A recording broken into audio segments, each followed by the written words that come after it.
Vous avez vu HDN à l'Archipel dans sa première scénographie. Qu'est-ce qui vous a donné envie de l'accueillir en résidence de création? Nous suivons depuis quelques années le travail que fait la compagnie Sillage, mais aussi surtout le travail que fait Gilbert Lebord.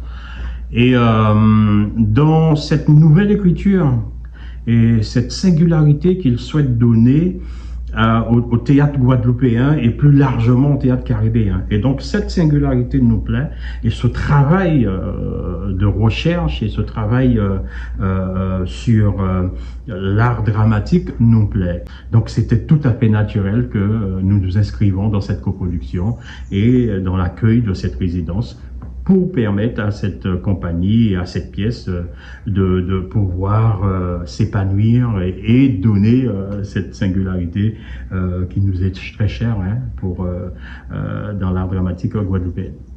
Vous avez programmé 2 représentations pour le jeune public. HDN est accessible à partir de quel âge? Je crois que l'histoire même de cette pièce et la thématique même de cette pièce normalement doit intéresser notre jeunesse et même les plus jeunes. Je crois que pour nous, un enfant qui de 4e peut valablement et facilement comprendre justement la thématique que pose justement HDN, Histoire d'un nègre de Clisson. Donc nous commençons à partir de 4e jusqu'à l'université. Donc c'est une panel assez large de public, de jeunes publics. Et d'ailleurs, dans notre politique, nous, le Centre culturel Sony, c'est d'accompagner le jeune public à avoir cette appétence pour le théâtre, pour la musique et la danse. Donc c'est encore tout à fait naturel que nous avons offert ces 2 représentations jeunes public au Centre culturel Sonis. Donc je pense que le jeune public a l'habitude de répondre présent, ils répondront présent à pouvoir acheter.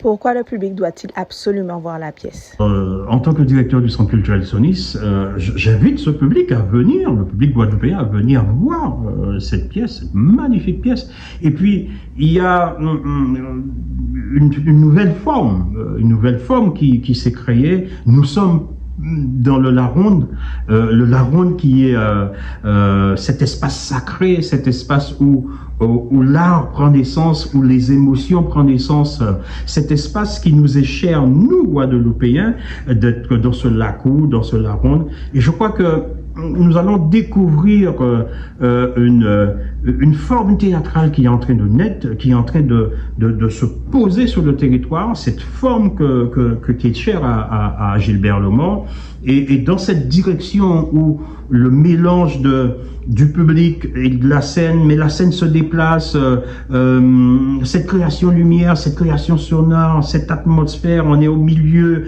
on est dedans, on est en même temps de... Non, venez voir HDN.